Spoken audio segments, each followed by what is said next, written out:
Now we have with us from the 125-pound championship, Drake Ayala from the University of Iowa. Drake, can you give us some opening remarks about your semifinal match?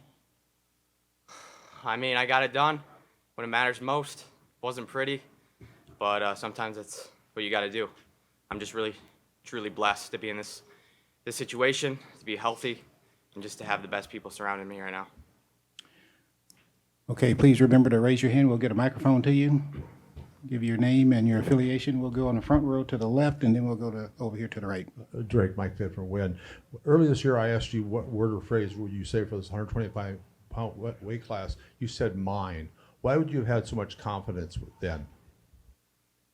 I've said this in probably every interview ever, but I know what I'm capable of, and I know how good I can be and how good I am. I just have to prove it in March, and now I'm here in the finals, and you guys understand why I said that. Okay, we got one here on the right in the front row. Drake, you keep the Iowa finalist streak alive. Is that even something that goes through your mind going into that match, or what are your kind of thoughts on keeping that going? Awesome. We're going to have two finalists, so Mikey's going to get his. Tom and Terry were the ones who got that one started. I mean, what was their message to you headed into that one as well? That was the last thing we were going to talk about. They didn't say anything about that with me. Okay, we got one over here on the left. Ryan Holmes, Internet. Drake, great match against him. You guys have wrestled a couple times. Obviously, the first time this year you were supposed to wrestle, you didn't wrestle in the duel. There was a duck emoji. If you look at the Iowa Twitter right now, it says duck, duck finalist. How much extra fuel to the fire did that add after you sat out of that duel? Honestly, nothing. I mean, I don't really know why he said that. I'm the last person to duck or whatever, but I mean, I have respect for all these guys. They're all some tough dudes out here, so. I believe we got one on the television platform in the back. Drake, Jack Bartlett, Inferno Intel. Richie is going to be your opponent in the finals. How excited are you for the finals, and what do you expect in the match against Richie? We've wrestled twice my senior year in high school. We were 1-on-1, so it's going to be a rubber match for our childhood dreams. How's that? Okay, back here to the front row. Drake, I was hoping you could also describe your career. Consider 2 years ago you were not going to wrestle as a true freshman. You did, and then last year you redshirted. What's that part of the journey? What was that like for you? Yeah, my journey's been different.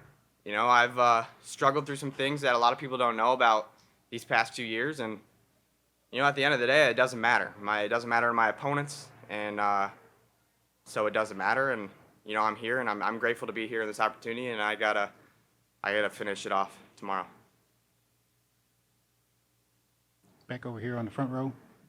There in the third period, you choose to go neutral there and kind of just look at your offense a little bit. I mean, that's been this tournament pretty big for you, getting the major decision in the tech ball. I mean, just how good are you feeling about that right now and your offense and how you're getting to it?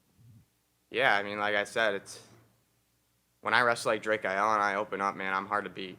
So I just got to keep doing that.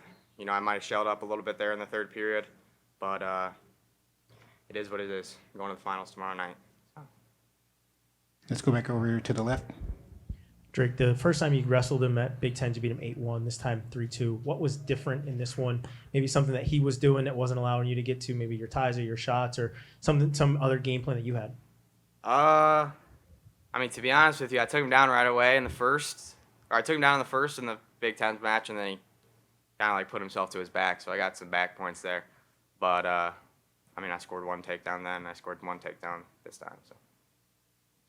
Back here on the front row to the right. You also had there in the first period, as you mentioned, that takedown that goes to review for several minutes there. I mean, how do you keep the composure and be able to just come back and still wrestle your match? I mean, I have the best coaches in the country and in the world, really. And Terry and Morningstar was like, they're always like, especially in my semis match too, they're like, hey, you're not going to get this, so just be ready to go. And so I didn't even hesitate. I didn't think I was going to get it. I know I had both legs like kind of corralled and like I kind of followed them up and they didn't give me points, so I was like kind of surprised there. So, I mean, it made sense why I got the call, but I had to be ready for everything. Let's go back to the television platform. Drake, in past conversations, Richie has said that Brandon Courtney was like a brother to him. I'm curious if you have a similar relationship with Spencer Lee. Yeah, me and Spencer's relationship is a little different, because we are competitors, and I'm a competitor, he's a competitor. So it's not always sunshine and rainbows when you guys are competing for the same ultimate goal, right? But me and Spencer have gotten a lot closer recently, and he's a ton of help. I've wrestled with him a lot this year, and I'm thankful for a guy to be like that in the room that I can look up to and ultimately compete against.